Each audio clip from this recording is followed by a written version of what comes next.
দর্শক আসসালামু আলাইকুম। আমি ডাক্তার আহমেদ নাজমুল আনাম, শিশু কিশোর নবজাতক ও শিশু হৃদরোগ বিশেষজ্ঞ ও সহযোগী অধ্যাপক। আপনাদের সবাইকে স্বাগতম জানাচ্ছি। দর্শক, আপনারা আগের ভিডিওতে অ্যাডেনয়েড সম্বন্ধে বিস্তারিত জেনেছেন। আজকে আমরা জানবো যে অ্যাডেনয়েডের অপারেশন, যে অ্যাডেনয়েডেক্টমি, এটি যদি না করেন তাহলে কি আপনার সমস্যা হতে পারে, এবং এই অ্যাডেনয়েডেক্টমি করার পিছনে আপনাদের অনেক যে ভয় এবং উদ্বেগ এবং অনেক প্রশ্ন আছে, যেটা নিরাপদ কিনা বা করলে কোনো সমস্যা হবে কিনা, সেই ব্যাপারে আপনাদের সকল প্রশ্নের উত্তর দেবো। আশা করছি এই ভিডিওটি অত্যন্ত ইম্পর্টেন্ট হবে, আপনারা সবাই দেখবেন, প্রয়োজন অন্যদেরকে শেয়ার করবেন। আগের ভিডিওর আবার একটু আমি টেনে আনি, কারণ তাহলে হয়তো আপনাদের বুঝতে সুবিধা হবে যে অ্যাডেনয়েড একটি এমন একটি গ্রন্থি যেটা আমাদের ন্যাজোফারিংস বা নাকের পিছনে থাকে, এবং এটি বড় থাকলে বাবুদের বারবার ঠান্ডা কাশি লেগে থাকা, মুখ হা করে ঘুমানো, লালা পড়া, নাক ডাকা, ঘুম ঠিক মতো না হওয়া, মুখে দুর্গন্ধ হওয়া, দাঁত উঁচু নিচু হয়ে যাওয়া, কানে প্রবলেম হয়, এগুলো সবকিছু হতে পারে। এবং এই জন্যই অ্যাডেনয়েডেক্টমি অপারেশনটি করা হয়। সাধারণত এই অ্যাডেনয়েডেক্টমি অপারেশন করার জন্য কিছু প্রিপারেশনের ব্যাপার আছে, সেগুলো আমি আপনাদের জানাতে চাই।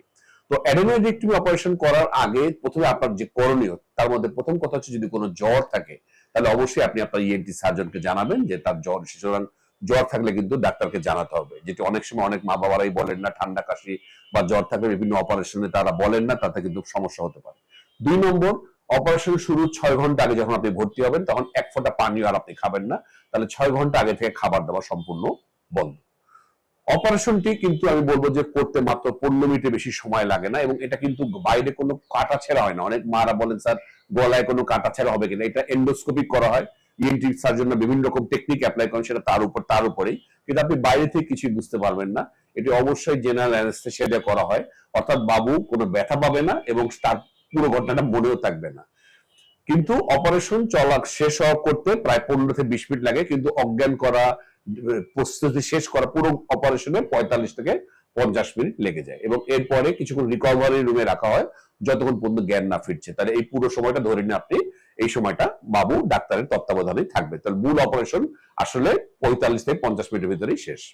অপারেশন পরবর্তী সময় কিছু সমস্যা হতে পারে, তার মধ্যে আমি জানাতে চাই, যেগুলো আপনারা আমাদের জিজ্ঞেস করেন, যে একটু নাক দিয়ে রক্ত মিশ্রিত কিছু ফ্লুইড বা পানির মতো বেরোতে পারে, এটা নিয়ে ঘাবড়ানোর কিছু নাই।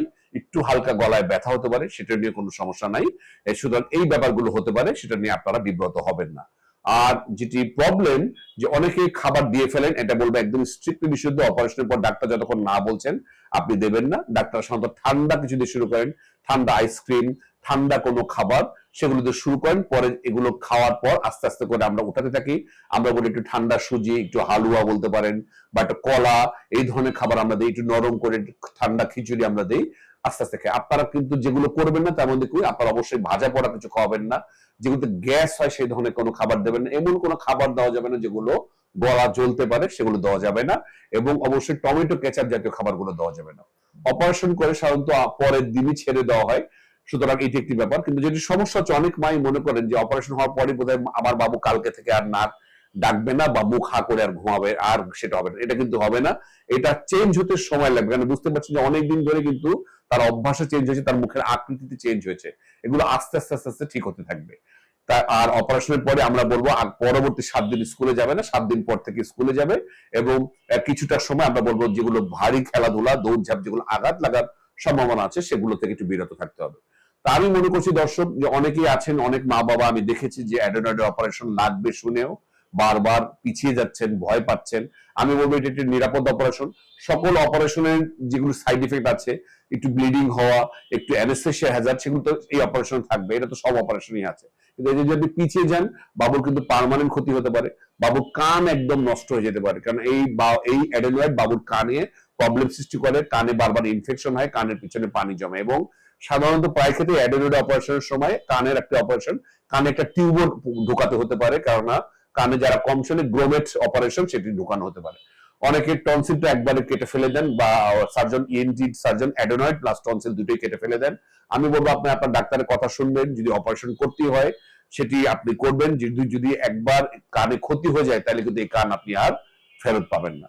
তো দর্শক, আমি মনে করছি অ্যাডেনয়েড নিয়ে আপনাদের যে সমস্ত প্রশ্ন উত্তর আপনারা পেয়ে গেছেন। যাদের যাদের বাবুদের অপারেশনের ঝুঁকিতে তৈরি হয়েছে, যাদের গ্রেড 4 অ্যাডেনয়েড আছে, আমরা এক্সরে করে বলি গ্রেড 4, আমি বলবো দেরি করবেন না। দেরি করলে কিন্তু মুখের চেহারা চেঞ্জ হয়ে যাবে, দাঁত উঁচু হয়ে যাবে, এবং বাবুর বুদ্ধিবৃত্তি কম হয়ে যেতে পারে, বাবুর হাইপার হয়ে যেতে পারে, কানেও কিন্তু সমস্যা হতে পারে।